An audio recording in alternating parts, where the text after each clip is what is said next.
다 같이 기도하실 때 우리 죄와 우리 연약함들 주님께 참여 기도를 하려며 예배로 나아갑니다. 기도하겠습니다.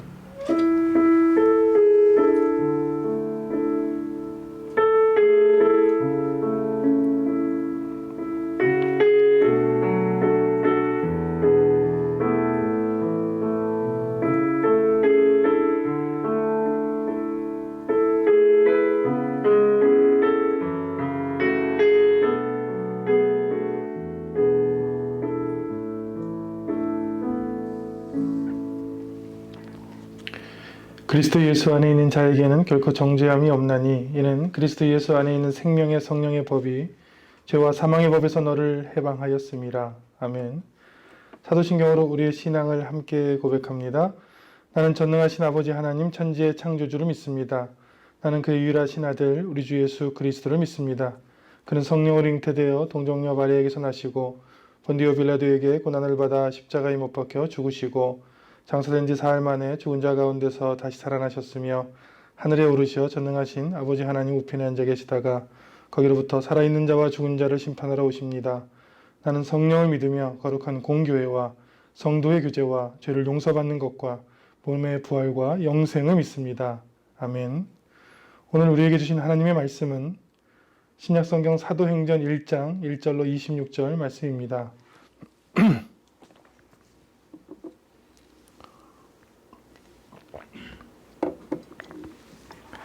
1절로 26절 말씀을 교독하겠습니다.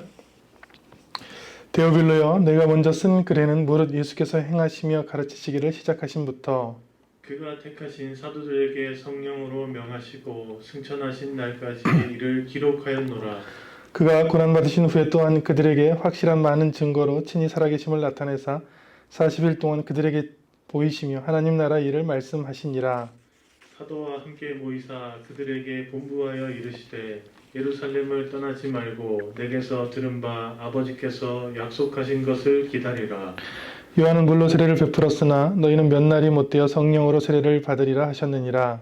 그들이 모였을 때 예수께 여쭈어 이르되 주께서 이스라엘 나라를 회복하심이 이때니이까 하니 이르시되 때와 시기는 아버지께서 자기의 권한에 두셨으니 너희가 알 바 아니요 오직 성령이 너희에게 임하시면 너희가 권능을 받고 예루살렘과 온 유대와 사마리아와 땅 끝까지 이르러 내 증인이 되리라 하시니라. 이 말씀을 마치시고 그들이 보는데 올려져 가시니 구름이 그를 가리워 보이지 않게 하더라. 올라가실 때 제자들이 자세히 하늘을 쳐다보고 있는데 흰 옷 입은 두 사람이 그들 곁에 서서 이르되 갈릴리 사람들아 어찌하여 서서 하늘을 쳐다보느냐. 너희 가운데서 하늘로 올려지신 이 예수는 하늘로 가심을 본 그대로 오시리라 하였느니라. 제자들이 감람원이라 하는 산으로부터 예루살렘에 돌아오니 이 산은 예루살렘에서 가까워 안식일에 가기 알맞은 길이라. 들어가 그들이 유하는 다락방으로 올라가니 베드로, 요한, 야고보, 안드레아, 빌립, 도마와 바돌로메, 마테오와 및 알페오의 아들 야고보, 셀로딘 시몬, 야고보의 아들 유다가 다 거기 있어. 여자들과 예수의 어머니 마리아와 예수의 아우들과 더불어 마음을 같이하여 오로지 기도에 힘쓰더라. 모인 무리의 수가 약 120명이나 되더라. 그때 베드로가 그 형제들 가운데 일어서서 이르되 형제들아, 성령이 다윗의 입을 통하여 예수 잡는 자들의 길잡이가 된 유다를 가리켜 미리 말씀하신 성경이 응하였으니 마땅하도다.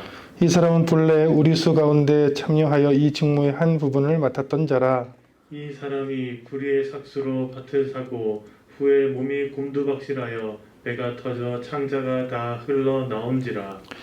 이 일이 예루살렘에 사는 모든 사람에게 알려져 그들의 말로는 그 밭을 아겔다마라 하니 이는 피밭이라는 뜻이라.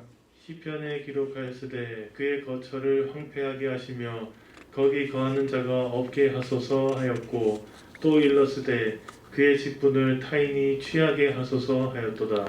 이러함으로 요한의 세례로부터 우리 가운데서 올려져 가신 날까지 주 예수께서 우리 가운데 출입하실 때에 항상 우리와 함께 다니던 사람 중에 하나를 세워 우리와 함께 더불어 예수께서 부활하심을 증언한 사람이 되게 하여야 하리라 하거늘. 그들이 두 사람을 내세우니 하나는 바사바라고도 하고 별명은 유스도라고 하는 요셉이요 하나는 마띠아라. 그들이 기도하여 이르되 뭇 사람의 마음을 아시는 주여 이 두 사람 중에 누가 주님께 택하신 바 되어 봉사와 및 사도의 직무를 대신할 자인지를 보이시옵소서. 유다는 이 직무를 버리고 제 곳으로 갔나이다 하고 제비 뽑아 마띠아를 얻으니 그가 11사도의 수에 들어가니라. 아멘. 봉독한 말씀과 드려진 봉헌을 위해서 기도합니다. 살아계 계시고 우리와 함께 하시는 우리 아버지 되신 우리를 택하신 하나님 참 감사합니다. 주님께서 우리를 택하시고 또 부르셨으며 우리에게 십자가의 은혜와 용서를 허락하셨으며 성령을 우리에게 부어주심으로 우리가 머무르지 아니하고 도리어 주의 말씀, 주의 은혜를 가지고 세상에 흩어져 주님을 전하는 자로 세워주셨습니다. 이 은혜를 생각할 때마다 감사와 찬양과 영광을 올려드립니다. 이 시간 온라인으로 예배하는 주의 자녀들 아시오니 있는 자리에서 있는 시간에 만나주시고 동일한 은혜를 허락하여 주시고 삶의 현장에서 주님을 만나 주님이 인도하시는 그 복된 길로 생명의 길로 능히 걸어가며 승리할 수 있도록 주여 함께 하여 주옵소서. 지치고 힘들고 포기하고 싶을 때마다 주님께서 손을 잡아주심에 일어서게 하시고 걷게 하시고 뛰게 하시고 승리하게 하여 주옵소서. 오늘도 우리에게 하나님의 말씀을 허락해 주셨습니다. 봉독한 말씀들 주님 그 속에 예비하신 은혜를 우리가 듣게 하시며 깨닫게 하시고 그 말씀을 붙들고 세상에 나갈 때에 세상의 모든 환난을 이기게 하여 주옵소서. 또한 물질을 성별하여 주님께 드릴 때마다 떨리는 마음으로 고백합니다. 주님, 우리에게 주신 생명, 달란트, 물질들 다 우리의 것이 아닙니다. 주님께서 우리에게 맡겨주신 것이오니 주님의 것을 주님의 뜻대로 주님의 계획대로 사용할 수 있는 지혜도 허락하여 주옵소서. 예배를 드릴 때에 어떤 것도 틈타지 않도록 막아주시고 오직 주님이 우리에게 들려주시는 그 생명의 음성을 듣게 하여 주옵소서. 예수님 이름으로 기도합니다. 아멘. 할렐루야. 아멘. 오늘 말씀을 통해 하나님이 주시는 은혜를 경험하시기를 축원합니다. 아멘. 제가 대학생 우리 청년들한테 이제 들었는데 사실 이 조별과제, 그러니까 대학생들이 하는 조별과제는 제가 대학교를 다녔던 20여 년 전이나 뭐 지금이나 크게 다르지는 않은 것 같아요. 여러 사람이 모여서 함께 하는 대학의 과제, 그 조별과제 잔혹사를 보면 연락 두절 잠수형, 그러니까 연락이 안 되는, 같이 만나서 하자는데 연락이 안 되는 사람도 있고, 뭐 모일 때가 되면 꼭 일이 있는 경조사형, 과제할 때만 아프는 희귀병형, 뭐 끝날 때만 나타나는 숟가락 얹기형 등등 함께 모여서 어떤 과제를 하는데 굉장히 상처받고 실망했던 이야기들을 이번 주에 많이 들었어요. 그 조별과제는 이제 원래 본 목표는 이제 함께 의논하고 토론해서 좋은 이제 작품들, 예를 들면 졸업작품이나 아니면 레포트 작품들을 만들어내는 건데, 뭐 불만 있는 사람, 참석 안 하는 사람, 이기적인 사람, 별 사람이 다 있잖아요. 그리고 여러 사람들이 모이다 보니까 이제 여러 종류의 사람들이 있습니다. 뭐 아까 얘기했듯이 잠수 타는 사람, 뭐가 뭔지 끝까지 모르는 사람, 도와준다고 말만 하고 아무것도 안 하는 사람, 꼭 한 명은 있어요. 혼자 그 일을 다 하는 사람. 그래서 원래 목표는 이거예요. 함께 모여서 과제를 해내고 성취하는 것을, 교수님의 의도는 뭐냐면 협동심이죠. 가장 큰 건 협동심, 뭐 책임감, 소통, 지식인데 실제로 이 밑에 그래프처럼 이제 그걸 하고 깨닫게 되는 건 뭐냐면 믿을 사람은 없다. 이렇게 이제 우리 대학 청년들이 저에게 이야기를 했어요. 근데 그 중에 제가 인상 깊게 들었던 이야기가 있는데 이 대학생 친구가, 이 청년이 정말로 아파서 못 갔대요. 그날. 같이 한 5명이 모여서 조별과제를 해야 되는데 정말 아파서 못 가는데 그 얘기를 카톡방에다 나 정말 아파서 못 가 해도 사람들이 분명히 오해를 할 거라는 거예요. 분명히 오기 싫어서 그럴 거다. 왜냐하면 또 다른 한 학생이 얘기하기를 자기가 이번에 졸업작품을 하는데 5명이 모여서 이제 같이 한대요. 근데 같이 모여서 하자고만 하면 한 학생이 자기 아파서 못 온다 하는데 못 오는 이유가 기가 막히다는 거예요. 그래서 오늘은 왜 못 오냐 했더니 집에서 나왔는데 비가 부슬부슬 내린다는 거예요. 그래서 비가 와서 못 온다. 근데 옆에 있는 한 대학생이 그러더라고요. 그건 아마도 진짜 밖에 나가서 비가 와서 못 온 게 아니고 침대에서 썼을 가능성이 있다. 그 얘기조차도. 그러니까 그렇게 의심하니까 이제 한 청년이 정말 자기는 정말 몸이 안 좋아서 이제 못 가는 상황이 됐는데 그거를 이제 단톡방에 이제 알리는 거예요. 내가 몸이 좀 안 좋아서 못 갈 것 같다. 미안하다. 근데 조별과제들이 같은 과면 아는 사람들이지만 보통은 이제 교양 과목들은 다 모르는 과에서 같이 하거든요. 그런데 못 가니까 미안하니까 내가 못 가는 대신 단톡방에 이제 음료랑 먹을 거를 이렇게 쏜 거예요. 그래서 쏟다는 건 샀다는 거죠. 사서 내가 못 가니까 이것들을 마시고 먹고 해라. 그랬더니 답장이 왔대요. 앞으로는 오지 말 것. 그냥 음료수만 음식만 보낼 것. 함께 모여서 아주 행복하게 어우러져 사는 초대교회의 모습이 있는 것이 사도행전입니다. 그런데 실제 우리가 이렇게 몇 명이라도 한 5명이라도 모여서 무슨 일들을 하다 보면 잔혹사를 경험하잖아요. 왜 그럴까? 그리고 초대교회의 모습을 보면 과연 그것이 가능할까? 그때 물건을 서로 통용하고 믿고 함께 살고 했던 모습, 예루살렘의 모습들이 가능할까라는 그런 사실 의구심도 들어요.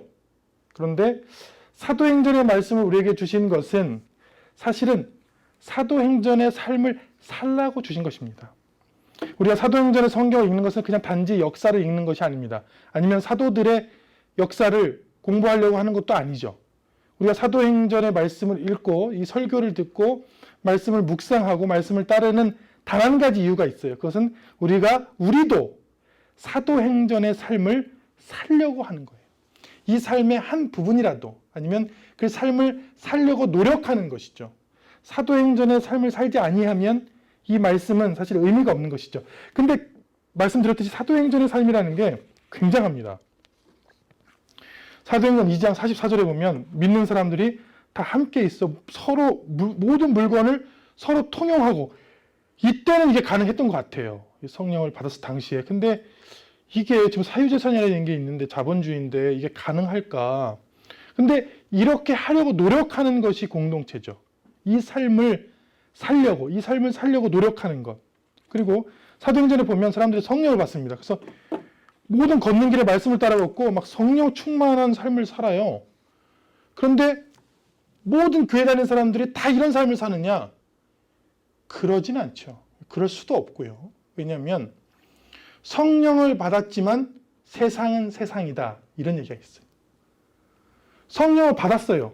그런데 그건 교회에서 받았든지 은혜의 자리에서 받을 수는 있는데 세상은 세상인 거죠. 왜냐하면 사도행전을 읽어보면 이 놀라운 성령의 사람들도 많은 고난과 포기와 다툼과 어려움들을 겪거든요. 또 사도행전의 삶을 전체적으로 보면 땅끝까지 증인이 되는 삶이에요. 근데 이것도 마찬가지입니다. 이렇게 살 수 있는 사람들이 도대체 몇 명이나 있어요. 부르심을 받은 선교사님들은 이렇게 한다고 하는데 대부분 이 말씀을 듣는 많은 성도님들은 땅끝까지 가서 증인의 삶을 살 분이 몇 명이나 있겠어요.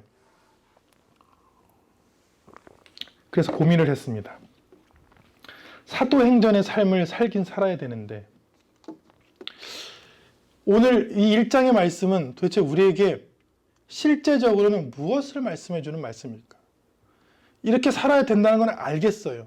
그런데 세상은 세상이니까 세상 가운데서 어떻게 살라는 것인가? 근데 1장의 말씀은 아주 명확해요. 일단 사도행전 1장부터 28장까지 말씀 말고요. 오늘 말씀은 명확해요. 오늘 말씀은 준비를 하라는 거예요. 준비. 하나님께서 주신 본보기를 주신 사도행전의 삶을 살기 위한 준비를 하는 것이 바로 오늘 1장입니다. 그 유명한 기도의 사람이죠. 대통령이었고 에브라함 링컨의 자서전을 읽어보면 나에게 8시간 나무 베는 시간이 주어진다면 나는 6시간을 도끼 가는데 사용하겠다. 이렇게 얘기했어요. 그러니까 준비가 얼마나 중요하냐. 여러분들 일들이 실패하는 대부분의 이유들은 준비가 부족했어요. 준비. 지금 기준으로 아마도 대학 수학 능력 시험이 대학교 시험이 38일 남았을 거예요. 38일 남았는데 제가 학생들을 이제 가르치다 보니까 이 학생들에게 이제 문제가 있어요. 뭐냐면 본인이 이렇게 소망한 대로 성적이 안 나오는 문제가 있어요. 근데 그 문제는 100%입니다. 준비가 안 된 거예요. 준비가 된 사람들은 나오죠. 근데 어떤 준비가 안 됐냐면 실제 대학 수학 능력 시험은 굉장히 고된 시험이에요. 8시 40분부터 시험이 시작됩니다. 물론 일찍 8시까지 들어가야 되죠. 8시 40분부터 거의 잠깐 쉬고 굉장히 사람들을 몰아칩니다. 어떻게 몰아치냐면 80분 동안 굉장히 많은 종이를 풀라고 그래요. 처음부터 시간부터. 그 다음에 잠깐 쉬면 다시 100분 동안 어마어마한 수학 문제를 풀라 합니다. 그 다음에 점심을 먹고 나면 한 8장 정도 되는 엄청 큰 종이를 막 넘기면서 푸는데 영어를 독해하는데 45분 정도의 시간밖에 안 줍니다. 그리고 탐구 문제를 푸는데 그 문제도 그 한 두 과목을 합친 과목들을 보는데 한 30분밖에 시간 안 줘. 그러니까 그 상황이요.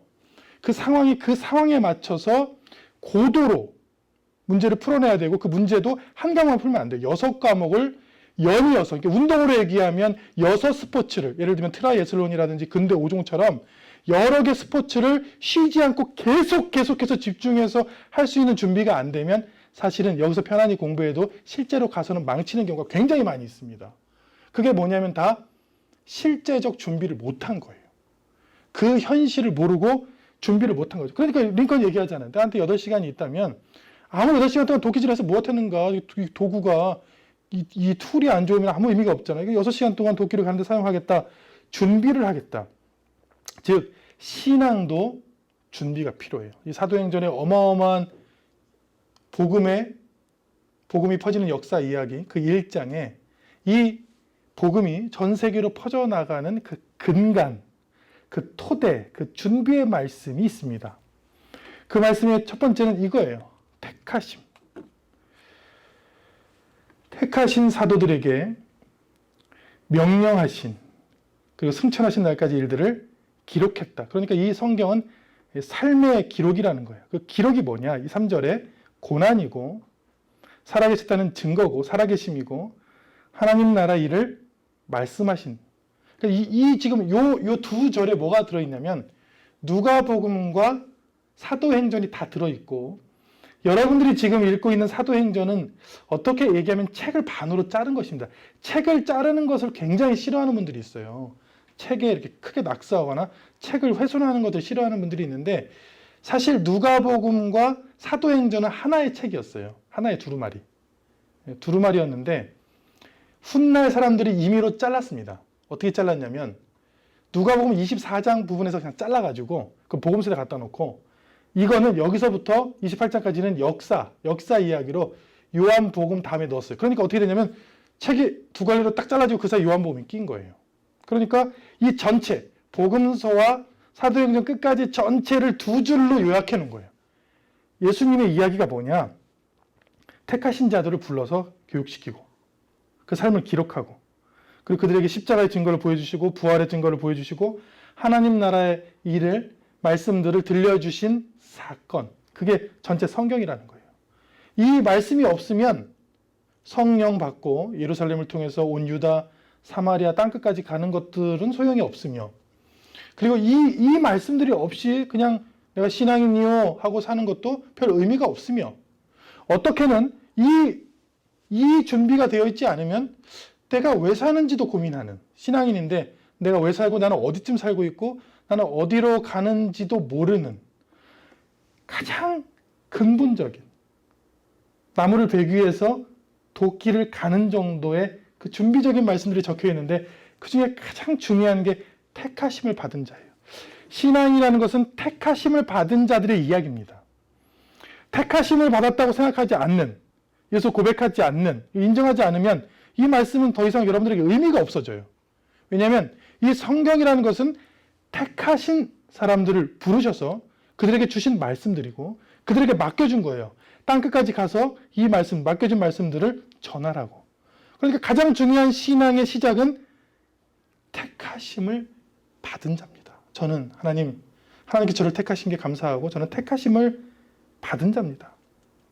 그래서 우리가 신앙하는 사람들을 잘 보면 두 가지 형태의 사람들이 있습니다. 뭐냐면 어떻게든지 부르심의 은혜에 감사하고 그것을 보답하고 감당하고 지키고 사명을 감당하려는 사람이 있고 아무 생각이 없는 사람이 있어요. 자녀를 낳아보면 마찬가지, 자녀도 마찬가지예요. 자녀들도 보면 어떻게든지 부모님께 잘하고 감사하고 은혜를 얘기하는 사람들이 있고 당연한 거 아니야? 낳았으면 키워야지, 줘야지 이렇게 하는 사람이 있어요. 그러니까 신앙인도 그 두 가지 중에 하나 있는 거예요. 그런데 왜 어떤 사람들은 그의 부르심에 응답하고 정성을 다하고 그럴까? 그것은 하나님께 받은 은혜를 기억하기 때문입니다. 은혜를 기억하고 은혜 받은 자로 너무 감사해서 이 도리를 지키고 갚으려고 하는 사람, 자녀랑 똑같죠. 그러니까 은혜 받은 사람, 나를 택하시고 나를 키워주시고 나를 내게 사랑 주시고 은혜 주셨다는 것을 기억하는 사람들은 당연히 땅끝까지 가서 어디로 가든지, 땅끝을 못 가더라도 어디로 가든지 증인의 삶을 살려고 하고, 그렇지 않은 사람들은 나를 누가 택했는데 내가 스스로 세상에 나온 거고 당연히 나를 키워줘야 되고 재산도 당연히 날 줘야 되지 하는 사람들도 분명히 있어요. 그런 사람 분명히 있고 신앙인들도 두 종류가 있습니다. 근데 택하심을 받은 사람들, 오늘 말씀처럼 첫 번째로 주의 고난을 기억하는 사람들, 나를 위해서 십자가에 돌아가신 주님을 늘 기억하는 사람, 그게 감사의 원천이거든요. 우리 신앙의 감사의 원천이 바로 그거예요. 아침 일어날 때마다, 밤에 잠을 잘 때마다 나를 위해 돌아가신 주님의 십자가 기억나는 사람, 그게 고마운 사람. 제 어머니가 멀리 떨어져 있지만 자주 전화를 드리죠. 근데 전화를 드리는 포인트는 명확해요. 그냥 월요일이니까 기계처럼 어머니한테 전화를 드려야겠다 이렇게 하는 게 아닙니다. 근데 운전하고 가는데 혹은 산책을 하는데 어머니가 고생하시고 일곱을 낳고 고생하시고 또 정말 사랑으로 정성스럽게 키워주신 것이 문득 생각이 나요. 생각이 나는데 갑자기 할 수 있는 게 전화밖에 없으니까 전화기를 드는 것이죠. 그것과 신앙이 다르지 않다. 신앙이 다르지 않다. 주님께서 내게 베풀어 주신 그 십자가의 은혜가 생각날 때마다 나를 부르신 그 선택하신 그 목적, 나의 사명, 내 소명들이 다시 생각나는 것, 거기에 응하는 것, 그건 너무 당연하죠. 그리고 오늘 3절 말씀에 나왔는데 살아계심을 확신하는 것. 저희 아버지는 돌아가셨어요. 근데 저희 어머니는 살아계십니다. 거짓말 마세요 하면 진짜예요. 아산에 살아계셔요. 건강하게 아직도. 연세가 80이신데 누구 못지않게 건강하게 살아계셔요. 확신하세요? 확신 정도가 아니고 그냥 사실이에요. 신앙도 이 정도가 돼야 돼요. 신앙도요. 누가 흔들면 막 흔들려가지고 어떤 청년이 그러게 누가 저한테 사막의 신을 믿느냐 해서 신앙이 흔들렸어요. 그 사람 말이 뭘 중요해. 내가 하나님께 살아계심을 확신하면 되지. 누가 나한테 와서 당신 어머니 아산에 없어. 그렇다고 내 마음이 흔들려요? 있어요. 없으면 전화해보면 되고 하나님으로 따지면 기도해보면 되고요. 살아계심을 확신하는 것, 그리고 그 말씀에 귀를 기울이는 것, 이게 준비예요. 링컨이 얘기했던 준비. 당신에게 8시간을 주겠다. 뭐 하냐? 세상에 나가라. 안 나가는 거예요. 왜? 준비하고 나가겠다. 당신이 당장 시험 봐라. 8시간 주겠다 했더니 시험 마지막 1시간에 볼게요. 그럼 7시간 동안 뭐 할 건데? 준비할게요. 그럼 당신 당장 올라와서 피아노 곡 연주하시오. 8시간 줄게. 당장 와. 그랬더니 잠깐만요. 왜요? 그랬더니 7시간 동안 손도 앞에 풀고 쉬고 연습을 좀 해서 올라갈게요. 당연하지 않습니까? 신앙도 마찬가지라는 거죠. 신앙도 우리가 세상에 나가서 말씀으로 이길 때 이런 기본적인 신앙의 준비들이 되어 있으면 능히 이길 수 있다. 그게 바로 오늘 2절, 3절 말씀이에요. 택하신 자들, 그 고난, 증거, 살아계심을 확신하는 것, 하나님 나라의 일을, 그 말씀을 늘 듣고 사는 것. 그래서 사도행전 1장은 요약하면 사도행전의 삶을 사는 준비를 하자, 이런 말씀이에요. 저와 여러분들이 말씀을 통해, 은혜를 통해, 기도를 통해 세상을 이길 사도행전의 삶을 살 준비를 하는 주님의 자녀가 되기를 축원합니다. 아멘. 링컨이 얘기했다고 그랬죠. 나는 8시간이 있다면, 남은 외는 시간이 있다면 6시간을 도끼를 가는데, 준비하는데 사용하겠다.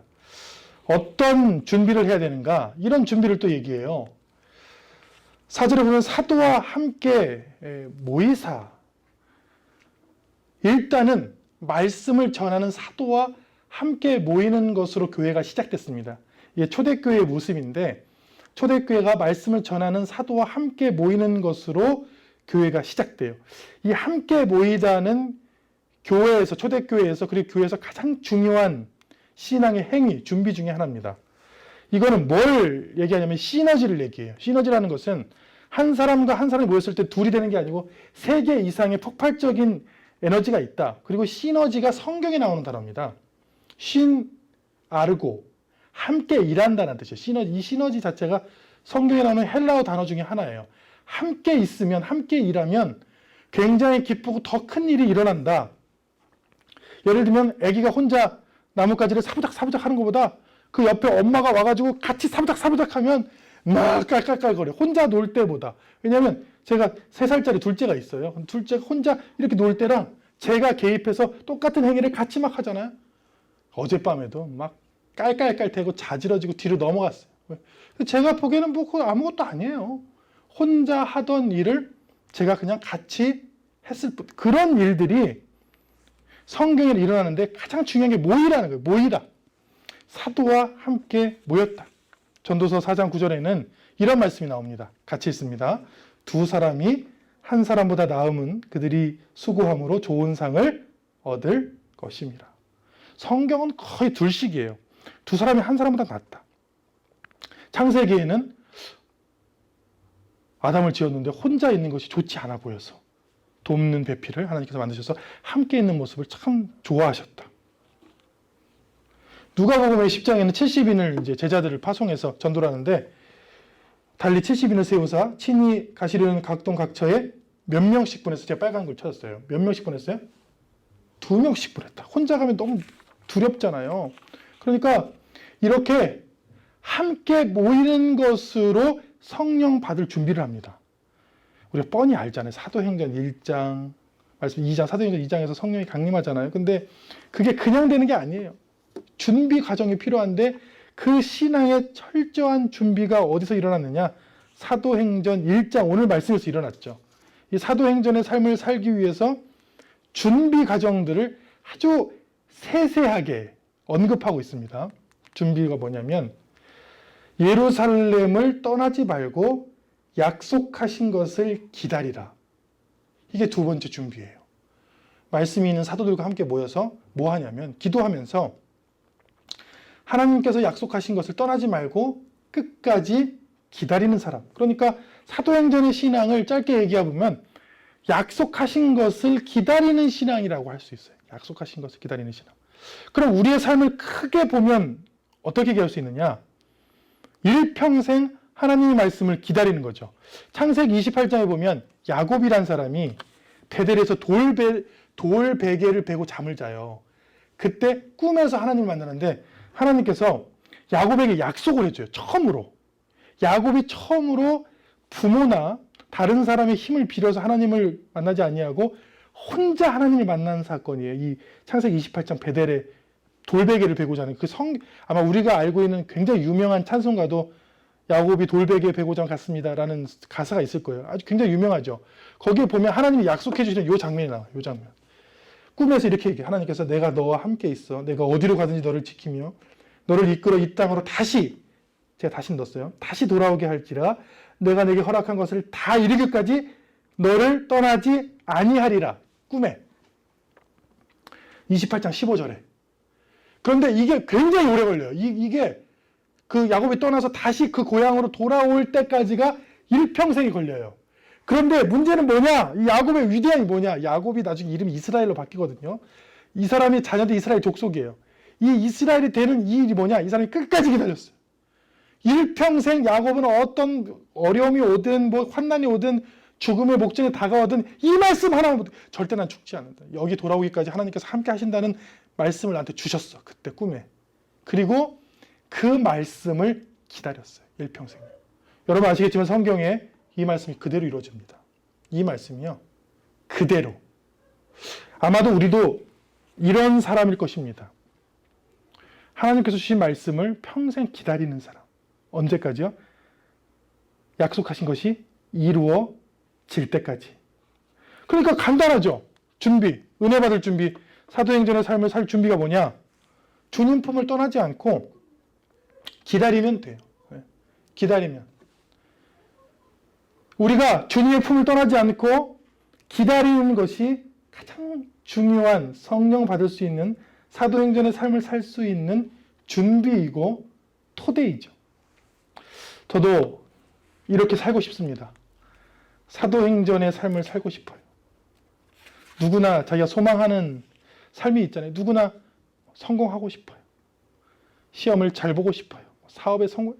근데 사도행전의 삶을 단순히 살기를 원하는 것만으로 살 수 있을까요? 아니라고 그랬죠? 준비가 돼 있어요. 준비가. 그 가장 큰 준비로서 주님께서 앞으로 주실 그 준비가 뭐냐면 이거예요. 5절 말씀에 성령으로 세례를 받을 것이다. 너희가 기다리고 떠나지 아니하고 주님의 은혜를 기억하면 성령으로 세례를 받을 것이다. 5절 말씀을 읽어보면 성령 세례가 뭔지 나옵니다. 이 당시 사람들은 성령 세례가 뭔지 몰랐어요. 근데 우리는 알죠. 요한은 물로 세례를 베풀었으나 너희는 몇 날이 못되어 성령으로 세례를 받을 것이다. 여러분, 성령 세례는 뭡니까? 이 성령을 받으면 예루살렘과 온 유대와 사마리아 땅끝까지 이르러 증인이 될 건데, 그런데 성령 세례는 뭐예요? 성령 세례가 뭔지 알고자 하면 세례가 뭔지 알면 될 거 아니에요? 세례는 뭡니까? 세례는 이렇게 하는 것입니다. 세례자가 피세례자를 머리에 손을 얹고 물속에 넣는데, 원래는 이렇게 넣는 게 아니라 이렇게 눕혀서 넣는 거예요. 이렇게 하는 것입니다. 이렇게. 이스라엘 전통에 보면 이렇게 넣는 거예요. 근데 왜 넣느냐? 아주 간단합니다. 넣는 이유는. 이렇게 들어가는 게 아니랬죠. 머리를 밀어서 사람이 물속에 이렇게 들어가는 게 아니라 완전히 이렇게 뒤로 이렇게 들어가는 이유가 있어요. 그 이유는 마치 사람이 관에 눕듯이 죽었다는 것을 의미해요. 뒤로 이 사람을 완전히 눕혀서 물속에 넣습니다. 넣고 다시 이렇게 꺼낸다는 것은 죽었다가 다시 태어난다. 뒤로 눕는 것은 관에 들어가는 게 형상화가 되시죠? 뒤로 눕는 것.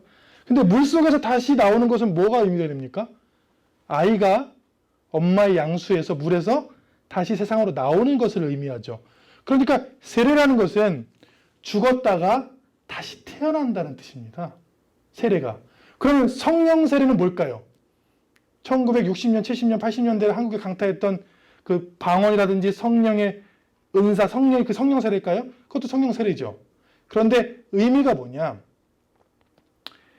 나는 죽고 이전의 나, 죽고 성령님이 함께 하시는 나로 내가 다시 태어났다. 그래서 성령 세례의 조건이 있어요. 자기가 자기를 부인해야 돼요. 성령을 받는 모든 사건에 무슨 일이 일어나냐면 회개의 역사가 일어나요. 회개라는 게 돌이키는 거예요. 이전에 나의 삶을 다 돌이켜서 나는 새로운 길을 가겠습니다, 주님. 제가 태어난 이유는 그냥 태어난 게 아닙니다. 주님께서 나를 택하신 겁니다라는 그런 고백. 완전히 죽어야 돼요. 이전의 인간은 완전히 죽고 다시 성령의 양수에서 다시 태어나는 것. 그게 성령의 세례라는 거예요. 그냥 기도하면 성령 세례 받을 것인데 그게 아니에요. 각오가 있어야 돼요. 각오, 죽음, 돌이킴. 완전히 다시 태어나는 것. 그래서 골로새서 3장에는 이런 말씀을 주셨어요. 이는 너희가 죽었고 너희 생명이 그리스도와 함께 하나님 안에 감추었음이니라. 우리 생명이신 그리스도께서 나타나실 그때 너희도 그와 함께 영광 중에 나타나리라. 너희가 이미 죽었다는 거예요. 예전에 내가 죽었음을 인정하지 아니하면 성령 세례, 즉 증인이 되는 준비를 할 수가 없죠. 이 과정이 없이 그냥 증인이 되겠다, 뭐 사역을 하겠다, 뭘 하겠다는 것은 될 수가 없죠. 왜냐하면 그 도끼는 나무를 벨 수 있는 힘이 없으니까요. 그래서 이 사도행전의 삶을 살려면 오늘 우리가 들었던 이 말씀들이 준비가 있어야 돼요. 그래서 제가 이 말씀을 강조한 거예요. 링컨의 말씀을. 준비를 해라. 나무를 벨 수 있는 도끼를 만들어라. 세상에 전할 수 있는 증인으로서 도끼가 되는 그 날이 선 증인이 될 준비를 해야죠. 그렇게 되면 어떤 일이 일어나는가? 이제 이 말씀이 되는 거예요. 저는 1장 이 8절의 말씀이 굉장히 유명한 거 압니다. 근데 이 말씀을 아주 작게 전하고 싶었어요. 왜냐하면 이건 다 아니까. 그 전에가 중요한 거예요. 이 성령을 받기 위해서 함께 모였던, 사도의 말씀을 따랐던, 그리고 떠나지 아니하였던, 끝까지 기도하였던, 그리고 회개하였던, 이전에 내가 죽기로 결단하였던, 이런 것들이 있고 오직 성령이 너에게 임하기 시작하죠. 임하면 같이 있습니다. 오직 성령이 너에게 임하시면 너희가 권능을 받고 예루살렘과 온 유대와 사마리아와 땅 끝까지 이르러 내 증인이 되리라 하시니라. 즉 지리적으로만 보면 예루살렘 교회가 첫 번째 교회인데요. 다락방에 예루살렘 교회에서 유대와 사마리아와 땅끝, 이때 땅끝은 서바나라고 생각해, 스페인요. 거기까지 막 사람들이 증인으로서 흩어진다. 그러니까 흩어진다라는 헬라어 단어가 디아스포라예요. 디아스포라. 그러니까 놀라운 것은 진짜로 이 이스라엘 사람들은 고난을 통해서 디아스포라 됐습니다. 지금도 전 세계에 흩어져 살고 있어요. 흩어지면서 복음이 전해진 거죠. 그래서 지금도 이 디아스포라는 단어를 지금은 다시 다른 단어로 쓰고 있는데 이민자들, 그러니까 어디서 태어났는데 거기 살지 못하고 다른 데 사는 사람들을 다 디아스포라라고 그래요. 그래서 이 한국 디아스포라 이 프롬이 있었어요. 그 컨퍼런스가 있었는데 한국 디아스포라 이야기. 제가 재해동포 이야기죠. 재해동포 신문에서 주최한. 근데 제가 약 몇 년간 이제 유럽에서 목회를 했는데 거기는 이제 공부 때문에 온 유학생들과 그리고 주재원이라는 것은 회사 때문에 와서 몇 년 동안 사는 사람들과 그리고 디아스포라, 진짜 디아스포라. 뭐냐면 완전히 이민한 사람들의 교회였어요. 제가 섬기던 교회는 거의 이제 제외 한국인 동포 교회는 다 그렇습니다. 그러니까 세 그룹으로 이루어져 있어요.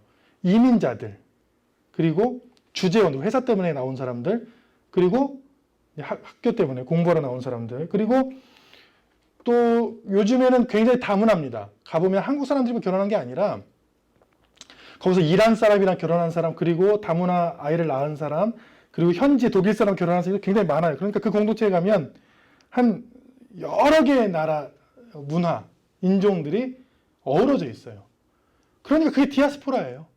디아스포라는 게 뭐냐? 하나의 인종, 하나의 것이 아니라 복음을 통해서 세상으로 이 복음들이 땅끝까지 막 흩어져 간다는 예언이죠. 근데 거기에서 그런 이 다문화 가운데 제가 느낀 게 있어요. 뭐냐면 이 한국 사람들은 어디를 가든지 먼저 교회를 줘요. 그리고 독일 땅에도 한국 사람들이 지은 교회가 수백 개가 있습니다. 실제로 벽돌로 지은 교회들, 그리고 공동체를 세운 것들이 굉장히 많고, 여기 한국에선 잘 모르지만 독일 땅에서 주일에 예배를 드리는 한인들은요 굉장히 많아요. 한국에 있는 기독교인의 퍼센티지가 훨씬 2배, 3배 높습니다. 그리고 그 공동체가 얼마나 좋은 점을 제가 얘기하자면 얼마나 좋냐면 굉장히 따뜻한 공동체이기 때문에 주일날에 믿지 않는 학생들, 그리고 주재원들도 고국이 그리워서 그곳을 많이 찾습니다. 그러니까 신앙 때문에 찾는 건 아닌 것 같아요. 처음에는 찾습니다. 그렇게 찾았다가 복음을 접하고 신앙생활을 하는 사람들이 굉장히 많습니다. 저도 같이 유학 간 우리 후배나 우리 친구들을 전도를 했는데 어렵지 않게 전도했어요. 한국에서 하면 어려워요, 전도가 사실은. 근데 거기서는 어렵지가 않아요. 그냥 주일에 야, 저 한인 공동체 가자. 그러면 심심하니까 왜? 그러면 오늘 특별히 잡채랑 불고기 준대. 어디에요? 몇 시요? 이렇게 이 정도예요. 그럼 외로울 때 한인들이 모여서 같이 한국 이야기하고 한국 음식을 나누는 그 공동체가 그런 아주 좋은 영향을 끼치고 전도도 하는, 그게 디아스포라예요. 그런 일들이 일어난다는 거예요. 성령을 받은 사람들은 이 거리를, 이 민족을, 이 지역을 넘어서, 아니면 인종과 문화를 넘어서 많은 사람들에게 복음을 증거할 수 있는 그런 사람들이 될 것이다. 되고 있더라고요. 그래서 이렇게 말씀드리고 싶습니다. 사도행전의 삶을 준비하자. 우리도 그런 삶을 살자. 그리고 그 삶을 당연히 준비하자. 어떻게 준비했는지 여러분들이 아실 겁니다. 많은 사람들이 예수님 어머니 마리아와 아우들 다 그리고 마음을 같이 해서 사람들이 다 모여서 사도들도 모여서 오로지 기도하기에 힘썼던 것을 준비라고, 이게 준비예요. 성령 받을 준비란 거잖아요. 준비했어요. 그리고 모여서 또 뭐 했냐면 가룟 유다가 직무를 버리고 도망갔잖아요. 그랬더니 사람을 세웠어요. 거기서. 이것도 준비죠. 사도행전의 삶을 살 준비를 한 거죠. 버린 사람도 있고 다시 수에 들어간 사람도 있죠. 마띠아라고. 준비를 했고. 그리고 가장 중요한 것은 4절의 말씀, 모였다는 거예요. 그들이 말씀을 바로 전하는 사도들과 함께 모여서 준비했더니 결론을 미리 얘기하자면 스포일러 같은데 실제로 성령의 세례를 받는 사건이 2장에서 등장하죠. 오늘 어제죠. 훈훈한 뉴스가 있어서 소개하는데 한 사람이 충북 청주시 도현면이라는 곳에 어머니를 위해서, 어머니가 참 꽃을 좋아하셨는데 약간 치매기가 있으니까 어머니를 위해서 이제 산에다가 구절초를 심었는데 마을 사람들도 도와줬대요. 같이 심자. 그때는 이제 씨를 뿌렸겠죠. 근데 지금은 어떻게 됐느냐? 약 8만여 제곱미터에 그 동네 산이 다 이 구절초, 가을에 피거든요. 이 구절초가. 이런 이제 산이 된 거예요. 8년 전에 준비한 일이 지금 그 마을을 꽃동산으로 만들었잖아요. 그리고 사도행전 1장에서 준비하고 있는 것들이 실제로 사도행전 28장까지 가보세요. 로마로, 서바나로 막 퍼지는 걸 볼 수 있잖아요. 하나님께서 이 말씀을 통해 우리에게 주신 말씀은 준비입니다. 여러분들 은혜 받을 준비를 하라는 거예요. 승리의 삶을 살 준비를 해라. 그리고 복을 누릴 준비를 해라. 그 준비 과정들이 여기에 세세히 나와 있는데 그건지 모르면 하기가 싫어 이게. 근데 확실히 야곱에게 들려주신 말씀처럼 네가 준비하면 네 생 중에 그때에 반드시 이루고 너를 떠나지 아니할게. 그러면 이 사람들처럼 그 말씀을 붙잡고 약속하신 것을 기다리고 준비하고 성취를 하죠. 오늘 이 말씀을 듣는 저와 여러분들이 이런 행복한 신앙의 준비를 하는 사람이기를 축원합니다. 그리하여 실제로 지금 뿌린 기도와 지금 뿌린 신앙과 지금 뿌린 땀과 헌신의 열매들이 실제로 하나님께서 주시는 이런 행복하고 놀라운 열매로 돌아올 줄로 믿습니다. 아멘. 기도하겠습니다. 살아계신 하나님 감사합니다. 우리에게 하나님께서 말씀을 주셨는데 그 약속하신 말씀을 믿고 떠나지 아니하고 끝까지 기다리는 사람들은 성령을 받고 승리의 삶을 살았습니다. 하지만 가룟 유다처럼 그 직무를 버리고 떠난 사람도 있었습니다. 하나님, 우리는 어떻게 살아야 합니까? 그렇습니다. 주님, 우리는 주님을 떠나지 아니하고 주님이 주실 은혜를 받을 준비를 하며 치유를 받을 준비를 하며 주님께서 열어주실 그 길을 뛰어갈 준비를 하는 사람입니다. 주님, 말씀을 떠나지 아니하고 함께 모여 주님을 찬양하고 주님이 주신 은혜를 기리며 야곱처럼 일생에 주님께서 함께해 주심을 믿고 신뢰하는 주님의 자녀가 되게 하여 주옵소서. 그리고 사도행전의 삶을 사는 행복한 자가 되게 하여 주옵소서. 예수님 이름으로 기도합니다. 아멘. 이제는 우리 주 예수 그리스도의 은혜와 하나님의 사랑과 성령께서 주시는 놀라운 은혜가 이 시간 사도행전의 삶을 살 준비를 하는 자로서 모여 기도하고 주님의 뜻을 따르기로 결단하는 주의 자녀들 삶과 가정과 사업과 비전과 하고자 하는 모든 여생의 일 중에 지금부터 영원히 함께 하시기를 간절히 축원하옵나이다. 아멘.